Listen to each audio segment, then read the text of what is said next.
Assalamualaikum warahmatullahi wabarakatuh. Perkenalkan, saya Aupa Yasmina, NIM 18114220007 dari Program Studi Psikologi Angkatan 2018 Fakultas Kedokteran Universitas Lambung Mangkurat. Video ini dibuat untuk memenuhi tugas ujian akhir semester mata kuliah Psikologi Kognitif yang diampu oleh Bapak Muhammad Syarif Hidayatullah, MC Psikolog. Di sini saya akan menyampaikan mengenai gangguan memori. Tahukah kalian bahwa ingatan kita dapat terganggu? Selain lupa atau pikun yang terjadi pada orang tua, ada jenis-jenis gangguan lain yang dapat terjadi pada ingatan kita. Sebelumnya, mari kita bahas terlebih dahulu tentang memori. Memori atau ingatan adalah proses mental yang terjadi ketika kita menerima informasi, menyimpannya lalu memanggilnya kembali. Saat otak kita menerima informasi dari organ sensori, terjadi encoding atau pemrosesan informasi yang kemudian tersimpan dalam memori sensori. Informasi dalam memori sensori hanya tersimpan dalam waktu yang sangat-sangat sebentar. Cukup sekedar membuat kita mengetahui hal apa yang baru kita lihat atau rasakan.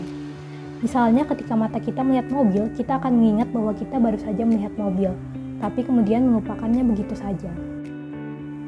Hal ini dikarenakan tidak semua informasi tersimpan dalam jangka waktu yang lama. Otak kita perlu memilah informasi mana yang perlu disimpan. Informasi yang sudah terpilah disimpan dulu di short-term memory atau memori jangka pendek, atau sering juga disebut working memory. Informasi dalam memori jangka pendek adalah informasi yang diperlukan untuk melakukan tugas kognitif selanjutnya. Misalnya mengingat tulisan di papan tulis untuk kemudian kita tulis kembali di buku catatan. Informasi yang tersimpan dalam short-term memory bersifat sementara dan akan hilang dengan sendirinya ketika sudah tidak lagi diperlukan. Akan tetapi, beberapa informasi yang dianggap penting, menarik, atau sering terulang dapat kemudian tersimpan di memori jangka panjang atau long-term memory. Informasi dalam long-term memory bertahan lama dan bahkan bertahan tanpa batas waktu yang tertentu. Contohnya ketika kita masih mengingat nomor telepon orang tua kita atau kenangan masa kecil saat kita tidak sengaja memecahkan balon. Semakin sering sebuah informasi diingat kembali atau recall, maka ingatan mengenai informasi tersebut akan lebih jelas dan bertahan lama. Sebaliknya, informasi yang tidak sering diingat kembali akan cepat pudar lalu hilang. Kejadian inilah yang kita sebut lupa. Selesai membahas memori, mari kita bahas tentang gangguan memori. Gangguan memori adalah kondisi ketika otak mengalami hambatan untuk melakukan proses memori. Gangguan memori terjadi ketika kita sulit untuk memproses, menyimpan, atau mengingat kembali informasi yang kita terima. Gangguan memori disebabkan oleh berbagai macam hal.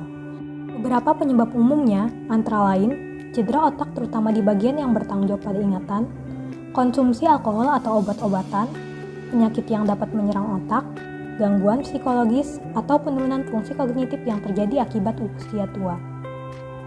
Berbicara tentang gangguan memori, jenis gangguan memori yang umum kita dengar ialah amnesia.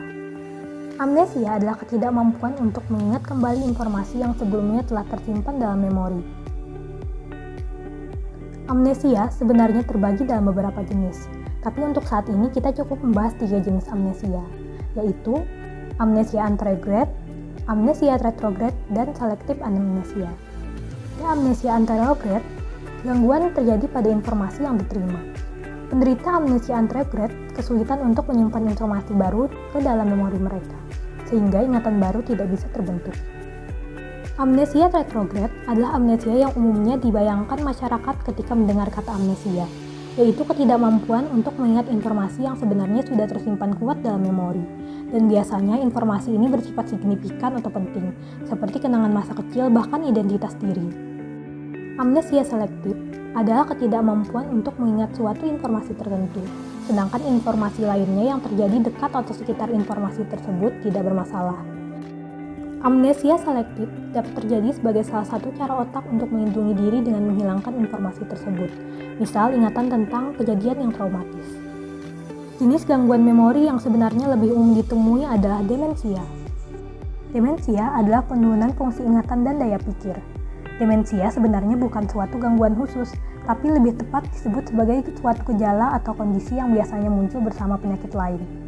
Demensia sering terjadi pada orang yang sudah lanjut usia, dan seringkali disebut sebagai pikun. Salah satu jenis demensia yang sering kita temui adalah Alzheimer. Penyakit Alzheimer adalah gangguan yang ditandai dengan penurunan fungsi kognitif, termasuk ingatan, kemampuan berpikir, berperilaku, bahkan berbicara. Alzheimer terjadi karena sel-sel otak yang merosot dan mati, sehingga mengakibatkan gangguan pada fungsi mental.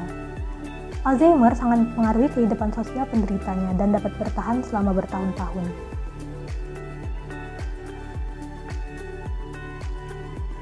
Sebenarnya, kebanyakan gangguan memori bersifat permanen atau tidak dapat disembuhkan.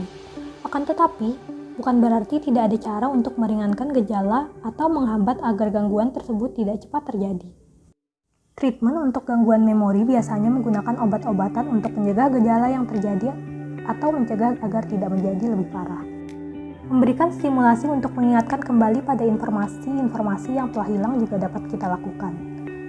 Selain itu, pendampingan oleh keluarga dan orang-orang terdekat juga diperlukan, karena gangguan memori sering disertai oleh ketidakstabilan emosi, sehingga adanya keluarga dapat menjadi dukungan mental yang positif bagi penderita.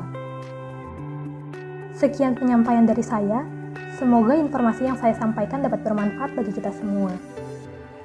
Terima kasih sudah menonton.